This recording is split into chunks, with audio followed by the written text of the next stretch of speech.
So, and then we also have Thomas Wikström. So we had 3 singers on one album. So.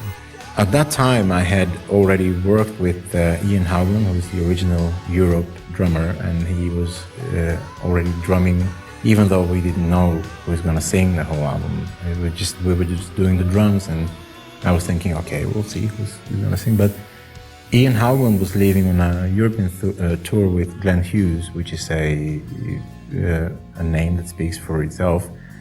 And he said, why don't you give me a demo and I will play it to Glenn, and maybe he would like to come and sing on the album.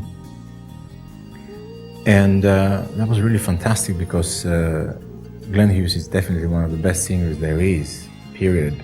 I mean, he has passed in Deep Purple and Black Sabbath and Phenomena, and he's worked with Gary Moore, and very, very talented, extremely good singer.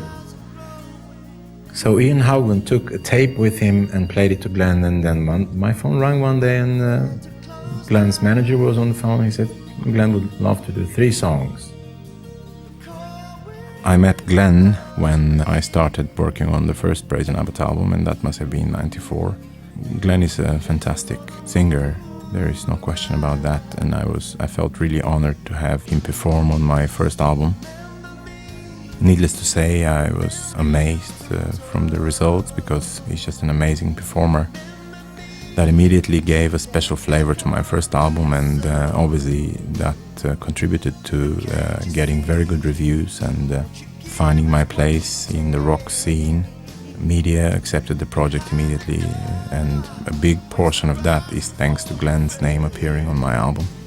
I'm very thankful that he did that, and I'm really happy that he likes working with me, and I'm looking forward to work with him again. You get loads of offers to do a tribute album, but you decided to cut down on those kind of projects. When Nick approached you for this one, you said yes.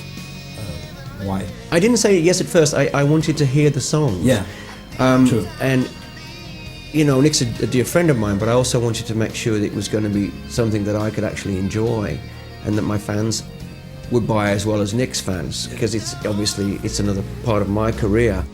What's in this for you? What kind of pleasure do you get from doing this kind of project? Well, you know, everything I do, I sing it like it's going to be the last thing I ever sing on the planet, and I just hope to leave a legacy of work which people will find interesting when I'm gone. So everything I do, I put a stamp on it. I don't do this. I do this for an artistic reason, and I do it because it gets me high. When I sing and I write, I get very, very high on music. And the thing is that I am very comfortable being just Glenn Hughes in this body. And for me, the material things and all that stuff is not important to me. The most important thing for me is the inside of a person, and that's what makes me happy. Thomas Wikström was the singer I found for the remaining 6 songs after I knew that Glenn and Göran are going to perform on the album. Thomas has become an important part of the Brazen Abbot sound, since he has a very special voice and a very wide range. His contribution to the Brazen Abbot concept has been very, very important. Svante Henderson was recommended by Goran Edman when I needed a bass player for the first Brazen Abbot album. Svante and Göran had worked together on one Yngwie Malmsteen record, and they had played live sometime. So when I needed a bass player, it was an obvious choice. Svante is one of the best Swedish players. And not only in Sweden, actually, he's probably one of the best players in the world. The idea with the Brazen Abbot music is that it covers a wide range of musical influences combined in a rock contest, if you so wish. I mean, he's very talented. He's an educated musician and everything, and he can write scores and everything. And in this project, he could use that talent to 100%. Originally, I planned the Brazen Abbot just as a studio project. I wanted to give an outlet for the music I had in my head, and I said, I will write that music and I will make sure that it is like I wanted. Well, there were no plans for tours, but my German record company would like to promote the Bad Religion album in Europe, And for that reason, they put up a short acoustic tour, which we did on acoustic guitars, of course. And it was a lot of fun. Me and Joe playing Brazen Abbot songs in completely new arrangements, which was quite challenging and rewarding at the same time. I'm not asking for your hand. I guess that I can't offer you no promised land. The truth not always what we expect to hear, and the consequences are sometimes hard to bear. Oh, I don't wanna face it. Oh, it's bringing me down.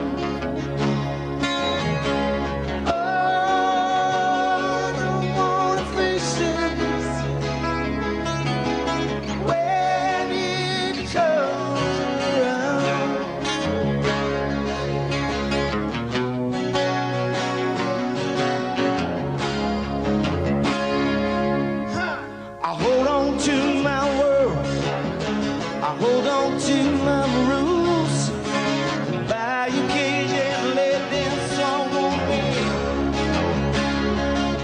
I got so much to give, but I just can't find the tools to win up my best defense, peel off my skin.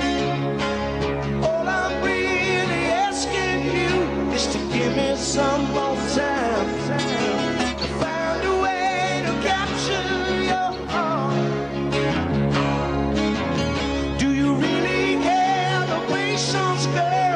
Just what you can see. Just put your faith in me. Yeah, just put your faith in me. All I'm really asking you is to give me some more time to try to find and capture your heart.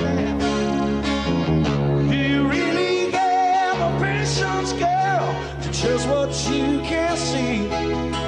You just put some faith in me. I said just put some faith in me. Yeah, yeah, yeah. Feel it,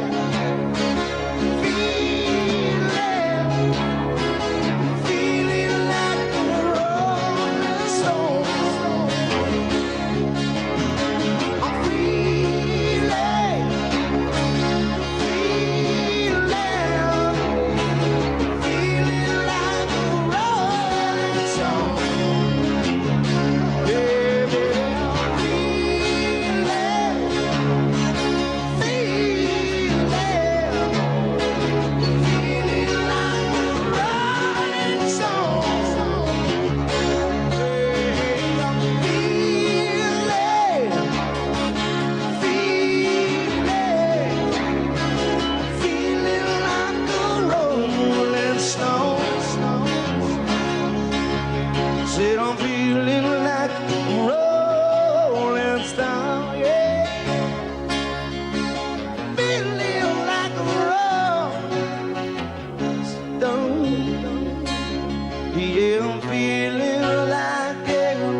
First, I'd like to introduce my friend, Mr. Brazen Abbot, Nikolo Kotzev. Come on.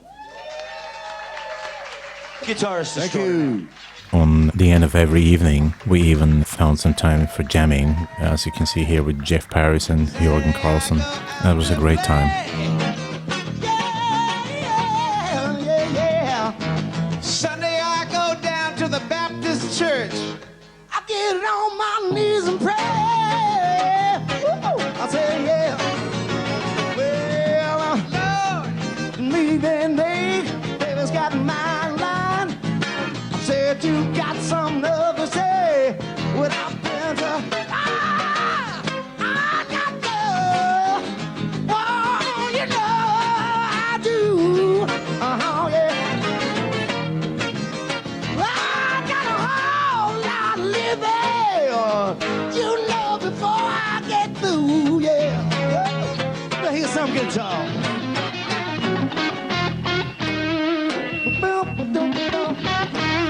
but the don't, but don't.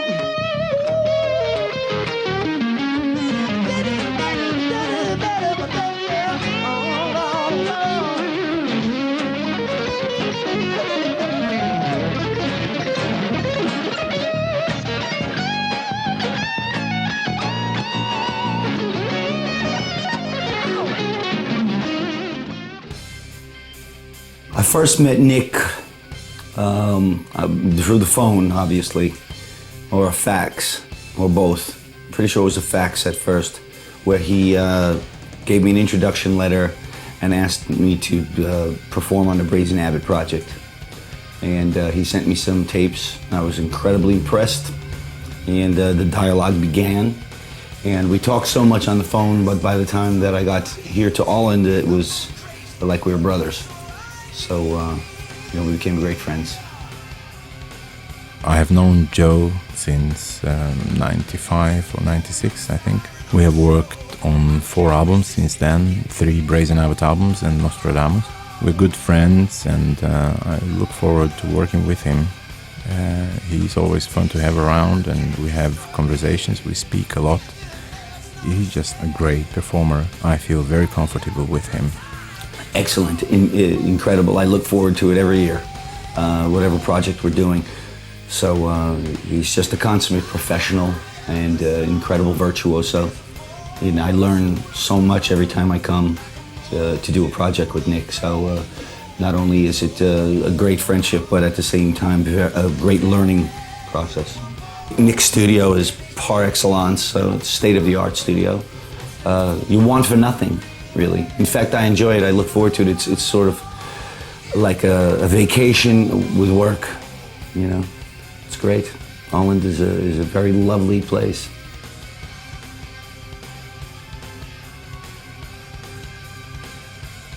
I'm a conspiracy freak. I love to read about all things supernatural, paranormal, Illuminati societies, different global, orders, world orders, things like that. I'm very interested in ancient Freemasonry.